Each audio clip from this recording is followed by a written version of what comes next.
கனிமங்கள்லேருந்து வரக்கூடிய வருவாய் குறைவு அப்படின்னு மேம்போக்கா சொல்லிட்டு போறிய. உனக்கு தெரியாத மணல் கொள்ளை நடக்கிறது. இந்த ஆட்சியில பார்ட்டி ஃபண்டே இருக்காதுன்றாங்க.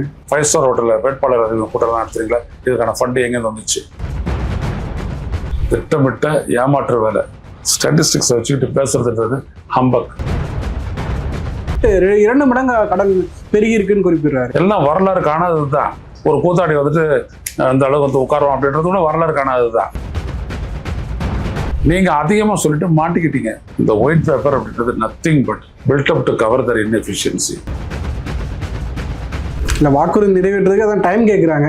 5 வருஷத்து எங்களாட்ட ஆட்கள் தானே பத்திரிகையாளர்கள் உங்களை உரிச்சு எடுத்துருப்போம். நேற்று நீங்க எஸ்கேப் ஆயிட்டீங்க. ஏன்னா உங்களுக்கு ஆட்சித்திறன் கிடையாது, அனுபவமும் கிடையாது, நல்லெண்ணமும் கிடையாது, மக்கள் மீது அக்கறையும் கிடையாது.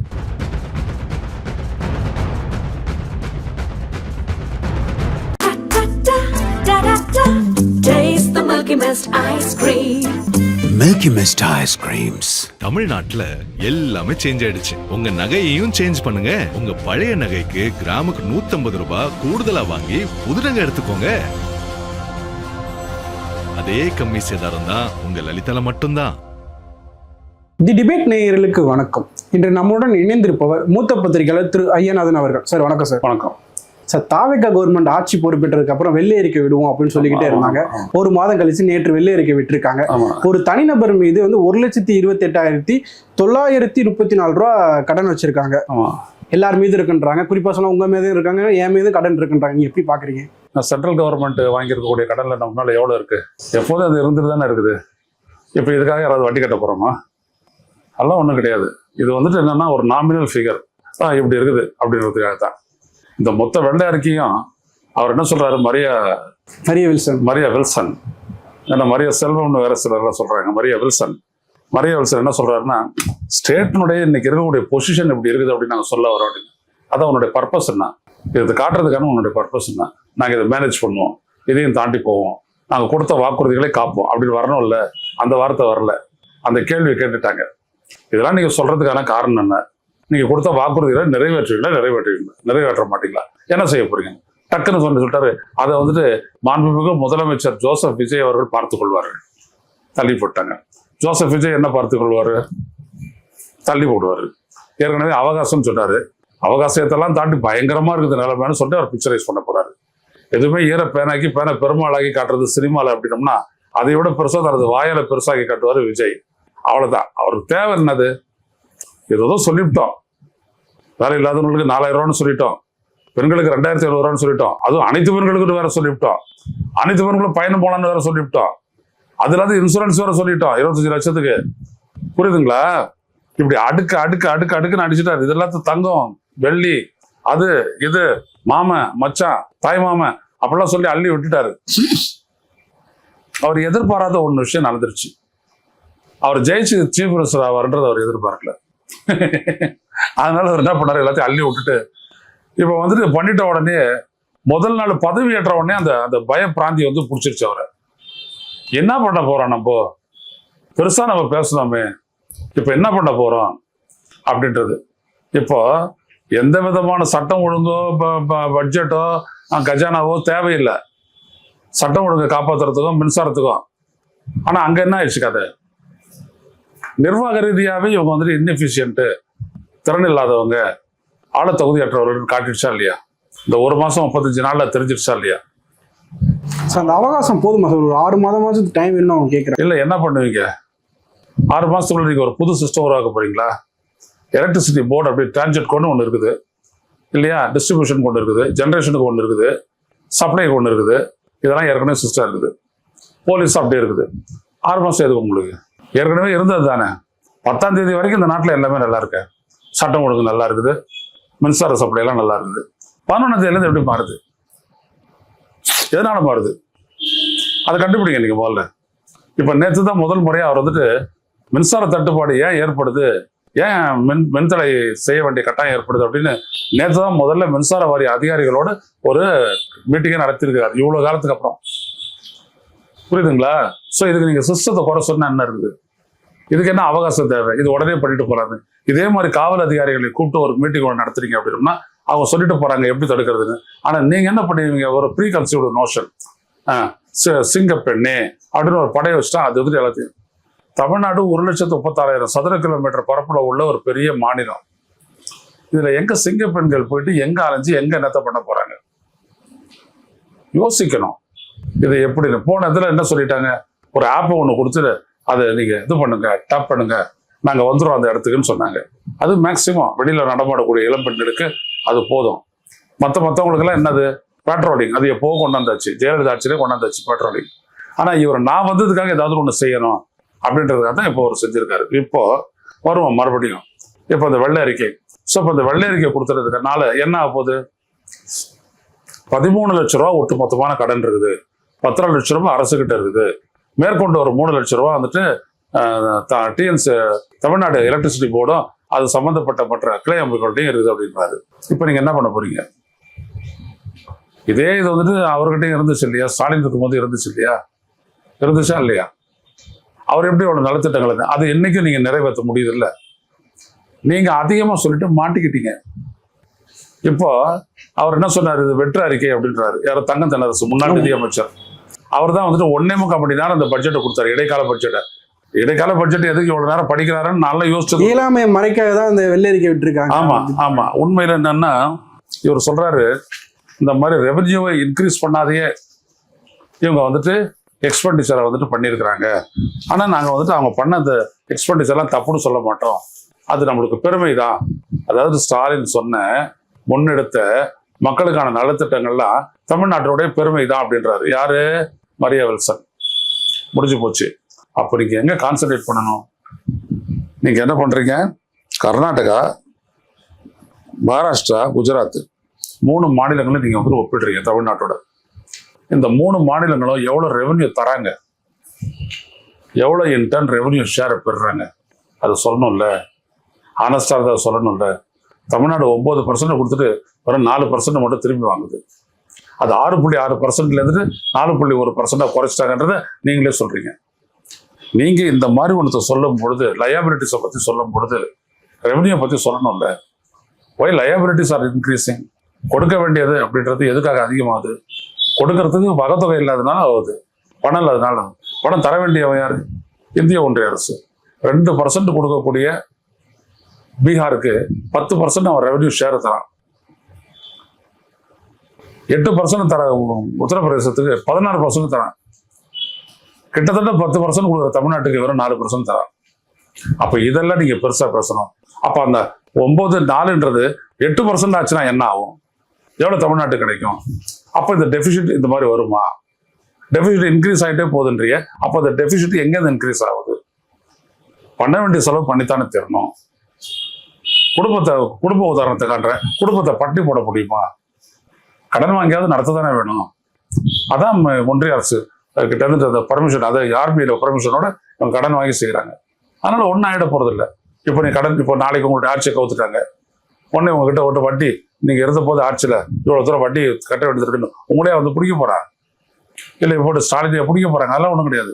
அது ஸ்டேட்ன்ற ஒரு என்டிட்டி மேல இருக்குது கடன், அவ்வளவுதான். இந்திய ஒன்றிய அரசு 200 லட்சம் கோடி கடன் வாங்கி வச்சிருக்கிறான். ஆனா 60 ஆண்டுகள் இல்லாத அளவுக்கு இந்த கடன் இருக்கு. கடந்த ஆட்சி காலத்தை விட இந்த கடந்த முறை ஆட்சி திமுக ஆட்சியோட 2 மடங்கு கடன் பெருகி இருக்குன்னு குறிப்பிடுறாரு. அதே தான் அதுக்கு முந்தின ஆட்சியில் எடுத்துக்கங்க. ஏற்கனவே வாங்கின கடனோட கம்மியா வாங்கினாங்களா? அதுக்கு முந்தின ஆட்சி எடுத்துக்கங்க, அப்போது இருந்த கடனோட கம்மியா வாங்கினாங்களா? அதுக்கு முந்தின ஆட்சி. இப்படியே நீங்க போனீங்க அப்படின்னா, காமராஜர் ஒரு 4 கோடி 4.5 கோடிக்கு பட்ஜெட் போட்டாரு. இன்னைக்கு எவ்வளவு கோடிக்கு பட்ஜெட் போடுறோம்? 4.5 லட்சம் கோடிக்கு பட்ஜெட் போடுறோம். இதுவும் வரலாறு காணாத உயர்வு தானே. எல்லாம் வரலாறு காணாதது தான். நம்ம செய்யறதெல்லாம் வரலாறு காணாதது. ஒரு கூத்தாடி வந்துட்டு இந்த அளவுக்கு வந்து உட்காருவோம் அப்படின்றது கூட வரலாறு காணாதது தான் இல்லையா? எல்லாம் வரலாறு காணாதது தான். ஆனா அது இல்லை, நீங்க சப்ஸ்டான்ஷியேட் பண்ண வேண்டிய விஷயம். இந்த கடன் வாங்கி என்ன பண்ணியிருக்காங்க, அந்த இடத்துக்கு தான் நீங்க வரணும்னு நினைச்சீங்க. ஆனா அந்த இடத்துல ஒன்றும் பண்ண முடியல. ஏன்னா கடன் வாங்கி அவங்க செலவு பண்ணியிருக்காங்கன்றதை நீங்களே ஒத்துக்கிட்டீங்க. எதுக்கு செலவு பண்ணாங்க? மக்கள் நல திட்டங்களுக்கு இல்ல, மூலதன செலவினங்களுக்காக இதென்ன பண்ணியிருக்காங்க. ஆனா விஜய் என்ன சொன்னாரு, அப்படியே 30% வீட்டுக்கு எடுத்துட்டு போயிட்டாங்க. அது போட்டியா பணம் வருது போல. அந்த பணத்துல வந்துட்டு 3 பெட்டி எடுத்துட்டு போயிட்டு என் வீட்டுல வச்சிருன்னு ஸ்டாலின் சொன்ன மாதிரி ஒரு சித்தரிப்பை பண்ணாரு. இப்ப பண்ண முடியுது அவங்களால? ஸோ ஒட்டு மொத்தமாக நீங்கள் பார்த்தீங்க அப்படின்னோம்னா நீங்கள் எதையோ தேடி உள்ளே போனீங்க, ஒன்றும் இல்லை. ஒன்றும் இல்லாத போது புள்ளி வரத்து வச்சு இது பாருங்க ஒரே வியாதி 9 அறிகுறின்றீங்க. ஒரே வியாதி எது? ரெவென்யூ இல்லை. அதானே ரெவென்யூ ஏன் இல்லைன்றதை நீங்கள் பாருங்க. இந்த அரசு யார் மேலேயும் வரி சுமத்தலை இல்லையா? வரி வருவாயெல்லாம் எதுவும் கிடையாது. ஆனால் ஒரு 3% 6% இபி பில்லை கூட்டுறதை நீங்கள் குற்றம் சொல்லி குற்றச்சாட்டுறீங்க. இந்திய ஒன்றிய அரசுகிட்ட எங்க எழுதி கொடுத்துட்டாங்க அப்படின்ட்டு. ஆனால் நாங்கள் அதை மாற்றுவோம் அப்படின்லாம் நீங்கள் சொல்லலை. அதே தான் நீங்களும் பண்ண போறீங்க. சரிதானா? ஆக நீங்கள் பார்த்தீங்க அப்படின்னோம்னா இந்த ஒயிட் பேப்பர் அப்படின்றது nothing but build up to cover their inefficiency. அவங்களுடைய இயலாமையை மறைப்பதற்காக உருவாக்கப்பட்ட ஒரு திரை தான் இந்த வெள்ளரிக்கையை தவிர இதை வச்சுக்கிட்டு இவங்க ஒன்றுமே பண்ண போனதில்ல. கடந்த 25 ஆண்டுகளில் 3 வெள்ளை அறிக்கை வெளியே வந்திருக்கு. பொன்னையன்லேருந்து பிடிஆர், இப்போ மரிய வில்சனு. இந்த வெள்ளை அறிக்கை வந்து கடந்த ஆட்சியை வந்து கம்பேர் பண்ணுறதுக்காக வெளியிடுறாங்களா சார்? ஒரு சேஃப்டியாக ப்ளே பண்ணுறதுக்காக நம்ம புதுசாக ஆட்சி பொறுப்பு எல்லாமே ஒரே ஒரு விஷயம் தான். முந்தான ஆட்சி வந்துட்டு சரியில்லை, நாங்கள் சரி பண்ணுறோம் அப்படி சொல்லிட்டு தான் இவங்களும் பண்ணுவாங்க. அடுத்த ஒரு ஆட்சி இவங்களை பற்றி சொல்லிட்டு இது பண்ணுவாங்க.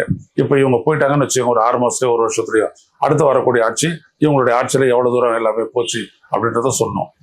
குறிப்பாக விஜய்க்கான ஆன செலவுன்னா, ஃப்ளைட்டில் ஆன செலவுன்னா அதெல்லாம் அவங்க சொல்லுவாங்க பெருசாக. இப்போவுமே பத்திரிகையில் கேட்குறாங்க, கடந்த திமுக ஆட்சியில் விளம்பரத்துக்காக எவ்வளோ செலவு பண்ணீங்க அப்படின்னு ஒரு கேள்வி கேட்டுறேன். அவங்க கடந்து போயிட்டாங்க. அந்த அளவுக்கு விளம்பரத்துக்கு அதிகமாக திமுக செலவு பண்ணாங்களா? இல்லை, விளம்பரத்துக்காக செலவு பண்ணாங்க அப்படின்னோம்னா விளம்பரத்துக்காக இவ்வளோதான் செலவு பண்ணணும்னு கட்டுப்பாடு இருக்கா? இல்லை. விளம்பரத்துக்காக மோடியை விட இங்கே செலவு பண்ணுற முடியும். ஒரு கட் அவுட் வச்சாரு ரயில்வே ஸ்டேஷன் எல்லாம் மோடி, பார்த்தீங்கல்ல மாதிரி எவ்வளோ பண்ணியிருக்காங்க. ஸோ இதில் தொடாதுன்னு இருப்பாங்க. ஏன்னா இங்கே தொட்டால் அங்கே வலிக்கும். இப்போ புரியுதுங்களா? அரசனுடைய நலத்திட்டங்கள் என்னென்ன அப்படின்றது தானே சொன்னாங்க. அதை அது அட்வர்டைஸ்மெண்ட்டாக கொடுக்கக்கூடாதா? விளம்பரமாக கொடுக்கக்கூடாதா? விளம்பரப்படுத்தக்கூடாதா? மக்களுக்கு தெரிய வரணும்ல. அதில் என்ன தப்பு கண்டுபிடிப்பீங்க? முடியாது. அதனால தான் அவங்க சொல்ல. சார், கடந்த ஆட்சியில் வந்து நலத்திட்டங்களுக்கு அதிகமான வந்து கடன் பெற்று நலத்திட்டங்கள் பெற்றிருக்காங்க. அதே மாதிரி இவங்களும் நிறைய வாக்குறுதிகள் கொடுத்துருக்காங்க. இப்போ எல்லா கட்சிகளுமே வாக்குறுதிகள் வந்து நலத்திட்டங்களுக்கு முடிஞ்சு நம்ம ஆட்சிக்கு வரணும்னு சொல்லி வாக்குறுதிகளை கொடுத்துட்டு அதை செயல்படுத்துறப்ப அதிகமான கடன் சுவை வந்து அப்புறம் தான் யோசிக்கிறாங்களா? கடன் அப்படின்றது ஒரு சாதாரண விஷயங்க. இப்போ எவ்வளோ இன்ட்ரெஸ்ட் போகுது அப்படின்றது ஒன்று. இந்த கடன் வந்துட்டு ஒட்டுமொத்த ஜிஎஸ்டிபி, ஒரு மாநிலத்தினுடைய ஒட்டுமொத்த உற்பத்தி, கிராஸ் ஸ்டேட் டொமஸ்டிக் ப்ராடக்ட்ல எத்தனை % வரைக்கும் இருக்கலாம் அப்படின்றது ஒன்றிய அரசு ஒரு கைட்லைன்ஸ் கொடுத்துருக்குது. இத்தனை % தான் இருக்க முடியும்ட்டு.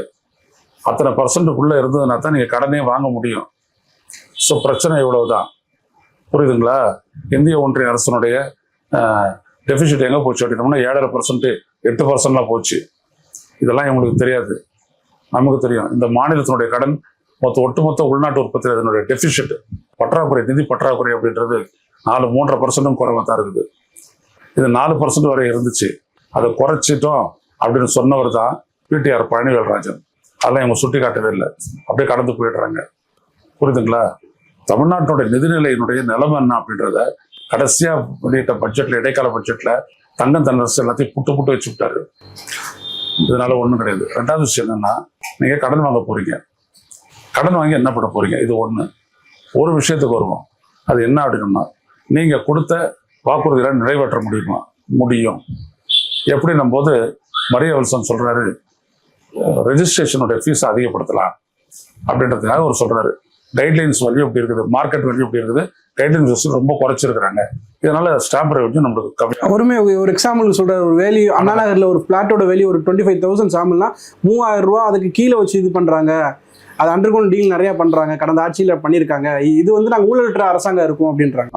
அப்போ நீங்க செய்வீங்க. அப்போ இதைத்தான் நம்ம 6 மாசத்துக்கு அப்புறம் பார்க்க போறோம். என்ன செஞ்சிருக்கிறாங்க இவங்க உள்ளபடியே. இப்போ இவங்க உயர்த்தணும், ஸ்டாம்ப் டியூட்டியை உயர்த்தணும்னா என்ன ஆகுதுன்றதை பார்க்கணும் அப்படின்னாங்க. ஏன்னா முந்தைய ஆட்சி ஸ்டாம்ப் டியூட்டியை உயர்த்தின போது அதை வந்துட்டு எடப்பாடி பழனிசாமி கடுமையாக விமர்சிச்சாரு. இப்போ இவங்க என்ன செய்ய போறாங்கன்றதும்.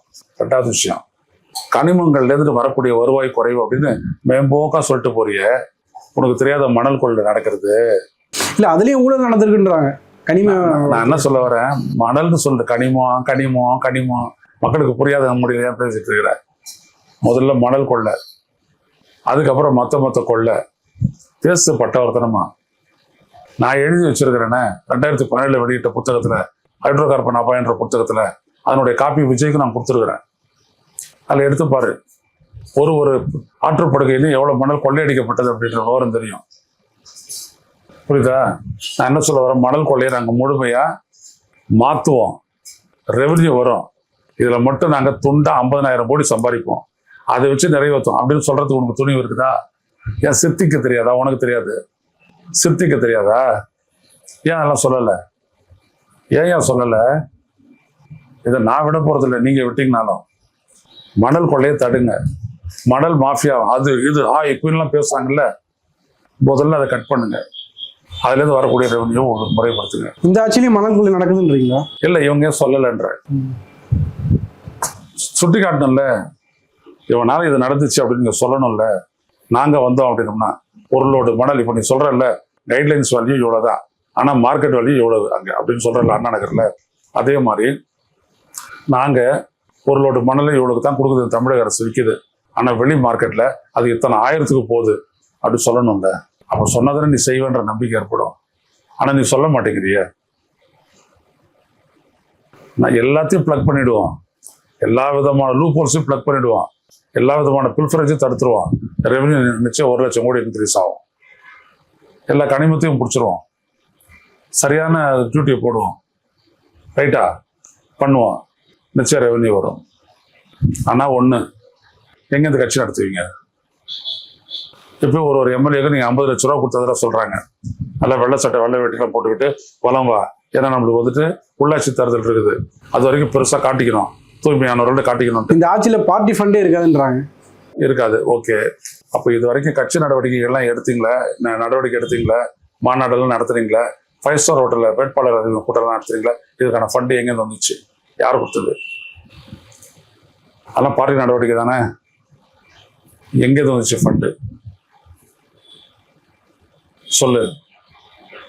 உன் கட்சிக்காரனை பார்த்து தேர்தலில் நிற்க வந்தவன் வந்துட்டு 5 கோடி செலவு பண்ணுவேன்னு கேட்டிய, 5 கோடி அவன் செலவு பண்ணியிருந்தானா அவன் எங்கேருந்து சம்பாதிப்பான்? சொல்லு. நீங்க பத்திரிகையாளர்கள் கிட்ட பேசிட்டு மூடிக்கிட்டு நீங்க போயிட்டீங்க. நாங்க வெளியில இருக்க எத்தனை பேர் வெட்டரன்ஸ் இருக்கிறோம், நாங்க விட மாட்டோம். வேற நாங்க தமிழ்நாடு நல்லா இருக்கணும்னு நினைக்கிறோம், நீங்க பதவி வரணும்னு நினைக்கிறீங்க. உங்களுக்கு எங்களுக்கு வித்தியாசம் அவ்வளவுதான். நாங்க உங்களை விட போறது இல்லை. என்ன ஆச்சு மணல்ல? அது ராமமோகன் ராவ் வந்ததுல இருந்துட்டு இந்த மணல் கொள்ளை வந்துட்டு எல்லா கட்சிக்கும் போகுது, ஆளுங்கட்சிக்கும் போகுது. இப்ப நீங்க வந்துட்டீங்க, நீங்க என்ன செய்ய போறீங்க? விஜய் 18ஆம் தேதி பட்ஜெட்டு, ஆளுநர் உரை, 19ஆம் தேதி பட்ஜெட்டு, 20ஆம் தேதி விஜய் பேசும்போது சொல்லட்டும், மணல் கொள்ளை முற்றிலுமாக ரெவன்யூவா மாற்றப்படும், சந்தை விலை என்னவோ அதுல இருந்துட்டு 20% குறைவா மணல் விலை நிர்ணயிக்கப்படும். இப்போ சந்தையில 10,000 ரூபாய் நிற்குது ஒரு லோடு மணல், 8,000 ரூபாய்க்கு நான் விற்பேன். சொல்லு பார்ப்போம், சொல்லிட்டு நீ பார்ப்போம். நியூஸ் எடுத்துறேன் நான். ஏன் சவால் விடுறேன்னு கேட்குறீங்களா? பண்ண மாட்டீங்க. இது இல்லாத உள்ளாட்சி உங்களுடைய கிராமத்தில் இருக்கக்கூடிய, அங்கே இருக்கக்கூடிய, இங்கே இருக்கக்கூடிய எவனுக்கு அரையின காசு கிடைக்காது. உன் கட்சி விட்டாலும் வெளியேறிடுவான், வேலை செய்யறதுக்கு ஆள் இருக்காது, தெரியுமா? நான் சும்மா ஊழல் நடக்குதா இங்கே? அரசியல் கட்சி இருக்கிற வரைக்கும் ஊழல் இருந்துகிட்டே இருக்கும். திமுக தான் நடந்துச்சு, எல்லா இடத்துலையும் நடக்கும். இப்போ மணல் கொள்ளை வந்து தமிழ்நாடு நடக்குது சொல்லுவீங்களா நீங்க? ஆந்திராவில் நடக்கல, கர்நாடகாவில் நடக்கல, கேரளாவில் நடக்கவே இல்லை, உண்மை. ஆனால் இங்கே எல்லா இடத்துலையும் நடக்கும் இந்தியாவில், ரெஸ்ட் ஆஃப் இந்தியாவில். ஏன்னா கேரளா எல்லாம் வேலி, அங்கெல்லாம் வந்துட்டு பஞ்சாயத்து கிட்ட கட்டுப்பாடு இருக்குது. இங்கே பஞ்சாயத்து கிட்ட இல்லை, இங்கே எல்லாம் வந்துட்டு ஆதவர்ஜுனனுடைய துறைகிட்ட இருக்குது, பொதுப்பணித்துறை கிட்ட. என்ன பண்ணுவாரு? செய்யுங்க பார்ப்போம். அதே போல 100 ரூபா வரவு வருதுன்னா 145 ரூபா செலவாகுதுன்றாங்க. அதே மாதிரி பற்றாக்குறை 78,000 கோடி கிட்ட 78,000 கோடி பற்றாக்குறை. நிதி பற்றாக்குறை உயர்ந்துகிட்டே தான் வருது, ரெவன்யூ உயர்ந்துகிட்டே தானே வருது. ரெவன்யூ உயருது இல்லையா? ஏன் உயருது ரெவன்யூ? எப்படி உயர்ந்துச்சு? 4.5 லட்சம் கோடிக்கு இருக்குது, எப்படி உயர்ந்துச்சு ரெவன்யூ? அது அரசுடைய திட்டங்கள்னால தானே, பார்வையினால தானே. அப்ப அதை சொல்லாத டெபிஷியன்சியை மட்டும் பேசுற, டெபிஷிட்டை மட்டும் பேசுற, எல்லாத்தையும் பேசு. எங்களாட்ட ஆட்கள் இருந்தானா பத்திரிகையாளர்கள் உங்களை உரிச்சு எடுத்துருப்போம். நேற்று நீங்க எஸ்கேப் ஆயிட்டீங்க. ஒரே ஒருத்தன் கேட்டான், செய்ய போறியா இல்லையா? சைலண்ட் ஆகிட்டீங்க நீங்கள். ஏன்னா இது அவ்வளவு சொல்கிறதுக்கு எது அப்படின்னோம்னா உங்களுக்கு நாங்கள் எதுவும் செய்ய மாட்டோம் அப்படின்றது தான். ஏன்னா இவங்க வேற இந்த அவங்களுடைய அந்த விர்ச்சுவல் வாரியர்ஸ் எல்லாம் இருக்காங்கல்ல, அவங்க வேற 22ஆம் தேதி அண்ணாவோட பிறந்தநாள். அண்ணா எந்த அண்ணா? இந்த அண்ணா விஜய் அண்ணா. விஜய் அண்ணனோட பிறந்தநாள் அன்னைக்கு 2500 கோடி அப்படி 2500 ரூபான்னு சொல்லிட்டான். அவங்க ஓடுறாங்க பிச்சுக்கிட்டு. விஜயனுடைய மந்திரி சபை எங்கேந்திரா கொடுக்கறது துட்டு அப்படின்ட்டு 1000 ரூபா கொடுக்குறதே அதிகமாக கடன் சுமை தமிழ்நாட்டில் இருக்குன்றாங்க. 2500 ரூபா, அதுவும் மகளிர் உரிமை தொகை முதற்கொண்டு தாய்மாமன் சீரு 6 சிலிண்டர் இலவசம், அது வாக்குறுதிகள் நிறைவேற்றவே பல ஆயிரம் கோடிகள் தேவை, பல லட்சம் கோடி தேவை அப்படின்னு. 1 லட்சம் கோடி கூடுதலாக தேவை. அதான் சொல்லிட்டு சொல்றாங்க. நான் என்ன கேட்குறேன்னா ஒன்று தான், அதாவது more than 1/3 of every rupee the state raises through its own taxation efforts goes directly to servicing past debt. கடந்த காலத்தில் வாங்கப்பட்ட கடன்களுக்கு கொடுக்க வேண்டிய வட்டிக்காக அரசுக்கு வரக்கூடிய அந்த வருவாய் இல்லை வந்துட்டு முக்கால்வாசி போகுது அப்படின்றாரு. 67,000 கோடி 68,000 கோடி வட்டிக்கு போகுது. என்ன பண்ண முடியும் சொல்லு? நீ எங்க குறி வைக்கணும்? வட்டிக்கு அதிகமான பணம் செலவாகும் தான் குறிப்பிடுறாரு. இல்ல, வட்டிக்கு அதிகமான ரெவன்யூ போகுதுன்னா 24 லட்சம் கோடி யாரு மொத்தத்துல 12 லட்சம் கோடி 13 லட்சம் கோடி மோடி அரசு வட்டிக்கு டெட் சர்வீசிங் கொடுக்குறாங்க. தெரியுமா உனக்கு அது எவ்வளோ? 13 லட்சம் கோடி. கேள்வி கேட்டு பாருங்க, எதுக்காக பண்றாங்க? அங்க ரெவன்யூ இல்லை, நம்மளுக்கு ரெவன்யூ கொடுக்குறது, நம்மளுக்கு ஷேரை கொடுக்கறது இல்லை. நம்மளுக்கு ஷேர் 10% பீகார் கொடுக்குற மாதிரி கொடுக்க சொல்லு, அப்புறம் பேசிக்குவோம். அந்த இடத்துல நீங்க சைலண்டா இருக்கிறீங்களே, ஒன்றிய அரசு அப்படின்னும் போது பதுங்குறீங்களே, கொள்கை எதிரியாச்சே, போட்டு புழக வேண்டியதானே? ஏன் ஒரு மத்திய அரசு சுமூகமான போக்குல இருந்தால் தான் நிதி கிடைக்கும் அப்படின்னு. கிடைக்கலையே, அப்போ நீங்க சுமூகமாக தானே போக போறீங்க. எவ்வளோ ரெவன்யூ கிடைக்கும்? 2 முறை சந்திச்சிருக்கீங்களே, எவ்வளோ அஷ்யூர் பண்ணியிருக்காரு மோடி. எனவே ஹம்பக், திட்டமிட்ட ஏமாற்று வேலை, ஸ்டாட்டிஸ்டிக்ஸை வச்சுக்கிட்டு பேசுறதுன்றது ஹம்பக். இது வந்துட்டு வீடு ஒரு தனி மனிதனுடைய வாழ்க்கை கிடையாது, கம்பெனி கிடையாது. தமிழக அரசு எவர் லாஸ்டிங் என்டிட்டி, எப்போதும் இருக்கக்கூடிய ஒரு அமைப்பு. இதுக்கு கடன் இருந்தான்னா, வட்டி கட்டினான்னா, என்ன கட்டினான்னா மக்களுக்கு சேவையாற்றணும், அவ்வளவுதான். நீ எல்லாத்தையும் திமுக ஆட்சியில் நடந்ததெல்லாம் ஜஸ்டிஃபை பண்றீங்க. பாட்டிலுக்கு 10 ரூபா வாங்கினதை இப்போ ஜஸ்டிஃபை பண்ணியாச்சு. இப்போ 20 ரூபா வாங்குறான். 40 ரூபா வாங்கினாங்க மூட்டைக்கு, அது ஜஸ்டிஃபை பண்ணியாச்சு. அது எதுக்கு? டாய்லெட் கட்டுறதுக்கும் ரெஸ்ட் ரூம் கட்டுறதுக்கும் தான் 40 ரூபா வாங்குறாங்கன்ட்டு உங்களுடைய உணவு அமைச்சரே வந்துட்டு பண்றாரு. எல்லாத்தையுமே ஜஸ்டிஃபை பண்ணிட்டு வருவீங்க பாருங்க நீங்க ஒன்று. ஏன்னா உங்களுக்கு ஆட்சி திறன் கிடையாது, அனுபவமும் கிடையாது, நல்லெண்ணமும் கிடையாது, மக்கள் மீது அக்கறையும் கிடையாது. அப்புறம் நீங்க என்ன கிடைக்க போறீங்க? இந்த வெள்ளை அறிக்கை மக்கள் பொதுமக்கள்கிட்ட எந்த அளவுக்கு தாக்கத்தை ஏற்படுத்தும்? ஒண்ணுமே ஏற்படுத்தாது. ஏன்னா அவங்களுக்கு தெரியும் இது புரியாது. அவங்க எதுக்கு செய்யறாங்க? பத்திரிகையாளர்கள் வந்துட்டு நம்மள போட்டு பிக்கக்கூடாது. எதுக்கு? என்னாச்சு வாக்குறுதி, என்னாச்சு வாக்குறுதி, அதை நாங்கள் வெள்ளை கொடுத்துருவோம், சரியா போச்சு. ஏன்னா இதெல்லாம் ஈடுகட்டுன்னா வரி சுமையில ஏற்றினா மக்களுக்கு பாதிப்பு சொல்றாங்களே. கொரோனா பீரியட்ல வந்தாங்க. கொரோனா பீரியட்ல பொருளாதார வளர்ச்சி 0.07 தமிழ்நாடு. ஸோ உடனே பணம் இருக்காது, ரெவன்யூ இருக்காது. 2 வருஷம் முடிச்சு கொடுத்துட்டாங்களே 1000 ரூபாய். அப்புறம் எல்லாத்தையுமே திறந்து விட்டாங்களே, எல்லா திட்டமும் முடிஞ்சது இல்லை. அவனுக்கு காரணம் இருக்குது, உனக்கு என்ன இருக்குது? திமுக தான் ஒப்பிடுறாங்க. அவங்க வந்து 3வது ஆண்டு 4 ஆண்டுல தான் எல்லா திட்டங்களையும் நிறைவேற்றினாங்க. நாங்கள் 1 மாதத்துல எப்படி நிறைவேற்ற சாத்தியமாகும் அப்படின்றாங்க. அப்போ எவ்வளோ பொருளாதார வளர்ச்சி, இப்போ எவ்வளோ பொருளாதார வளர்ச்சி? அப்போ 0.07 இவங்க வரும்போது இல்லையா? இப்போ பொருளாதார வளர்ச்சி 10% மேலே. உங்களுக்கு எதுக்கு தேவை 3 வருஷம்? தேவைப்படாது இல்லை? புரியுதுங்களா? அப்போ இந்த கடனே அதிகமாக இருக்கு, இதை சமாளிச்சு நாங்கள் ஓவர் கம் பண்றதுக்கு பெரிய விஷயமா இருக்கு அப்படின்றாங்க. ஐயா, நீ கடனை சமாளிக்க வேணாம், மேலும் கடனை வாங்கிக்கோ. நீ இதெல்லாம் ஏன் தெரியாத வாக்குறுதியை கொடுத்த? அதான் இப்போ ஸ்டாலின் தானே 2000 ரூபா ரிலீஸ் ஆயிருக்குமா? இருக்காதா? ஆயிருக்கும்ல. உன்னால ஏன் பண்ண முடியல? அவ்வளோதான் விஷயம். உனக்கு ஒன்றும் கடன் வாங்குறதுல எந்த ஒரு இதுவும் கிடையாது. ரெவன்யூ உருவாக்குறதுக்கு எந்த தடையும் கிடையாது. எல்லாத்தையும் லாக் பண்ணி வச்சுட்டு போயிட்டாங்க அப்படின்னாரு விஜய். எதை லாக் பண்ணி போட்டு சாவி எடுத்துட்டு போயிட்டாரு அவரு ஸ்டாலின். உங்கள்கிட்ட தானே அதிகாரம் இருக்கு, எல்லாத்தையுமே நீ போல எடு, எல்லாமே நீ செய்யலாம். வரி அதிகாரம் இருக்கிற இடத்துல நீ யாரையும் வரியை விதிக்கலாம். ஷேர் வர இடத்துல நீங்க கேட்டு பெறலாம். மணல் கொடையை தடுக்கலாம், கனிம வளையை தடுக்கலாம். தடுத்து எல்லாத்தையும் ரெவன்யூ ஆக்கலாம், இன்க்ரீஸ் பண்ணு. பாரு, பண்ண முடியுமா பாரு. வருவாய் ஈட்டாம வெறும் கடனே வாங்கிட்டு தான் தமிழ்நாடு ஒரு கடன் நாடா ஆயிடுமா சார்? வருவாய் ஈட்டாம எப்படி வந்துட்டு 4.5 லட்சம் ரூபாய்க்கு 4 லட்சம் கோடிக்கு வந்துட்டு பட்ஜெட் போடுறாங்க? வருவாய் ஈட்டாம எப்படி வந்துச்சு? இல்ல அதான் இதுக்கு வருவாய்க்கு மேல கடன் அதிகமா இருக்கு, செலவு அதிகமா இருக்குன்றாங்க. அதுக்கு என்ன பண்றது? அதுக்கு ஒன்றிய அரசு கொடுக்க வேண்டிய பணத்தை வந்துட்டு ஷேரை நிறைய கொடுக்கணும்னு தானே கேட்கணும். கொடுக்கலன்னா என்ன பண்ணுவேன்? ஒன்றிய அரசு எதுவும் தரல, நான் உனக்கு எதுவும் செய்ய முடியாது அப்படி சொல்ல முடியுமா? இது சாதாரண ஏழை எளிய மக்களை பாதிக்கக்கூடிய விஷயம். இல்ல எல்லா கட்சிகளுமே மக்களை கவர்றதுக்கு வாக்குறுதி கொடுத்துக்கிட்டு தான் இருக்காங்க. ஆனா அவங்க நிறைவேற்றினாங்களே. நீங்க நிறைவேற்றாத இருக்கிறதுக்கு தான் இது சொல்றீங்க. இவ்வளவு பெரிய ஹைப் எதுக்கு? முதல்ல சட்டம் ஒழுங்கு பிரச்சனை பெருசாகி போச்சு. இதை திசை திருப்பறதுக்காக இதை ஒன்றத்தை போட்டாச்சு. வெள்ளை அறிக்கையை போட்டு இதை டிஸ்கஸ் பண்ணுங்கன்னு சொல்லிட்டு பண்ணிட்டீங்க. ரெண்டாவது விஷயம் என்னது? நீங்க கொடுத்த வாக்குறுதியை காப்பாற்ற முடியாது, நிறைவேற்ற முடியாது. அதுக்காக இதை சொல்றீங்க, வேற ஒன்றும் இல்லை. இந்த வெள்ளை அறிக்கை வந்து ரூலிங் பார்ட்டிக்கு ஒரு அட்வான்டேஜா பார்க்கலாமா சார் வெளியிட்டது? அவங்களுடைய முகத்திரையை இது கிழிக்கும். எதிரில் உட்காந்து சட்டப்பேரவை தேர்தல் நடக்க போது அப்போ போட்டு கிழின்னு கிழிக்க போறாங்க. சரி, எப்படி சார் சொல்றீங்க? இதுக்கு முன்னாடி இந்த கடன் இதுதான் இருக்கு, நாங்கள் வந்தப்பே சொன்னாங்க வெள்ளை அறிக்கை வெளியிட்டாங்க. இப்போ மக்களுக்கும் வந்து வந்தோடனே வெளியிட்டாங்க, வெள்ளை அறிக்கை வெளியிட்டாங்க. அவங்க மக்களுக்கு ஒரு பாசிட்டிவா பார்க்க மாட்டாங்க. வெள்ளை அறிக்கை விடுவேன் நான் வெளில வந்து அப்படி நான் வாக்குறுதி கொடுத்தேன், இதெல்லாம் செய்வேன் தானே வாக்குறுதி கொடுத்தேன். இப்போ வந்து வெள்ளை அறிக்கை கொடுத்துட்டா ஒத்துக்குவாங்களா அவங்க?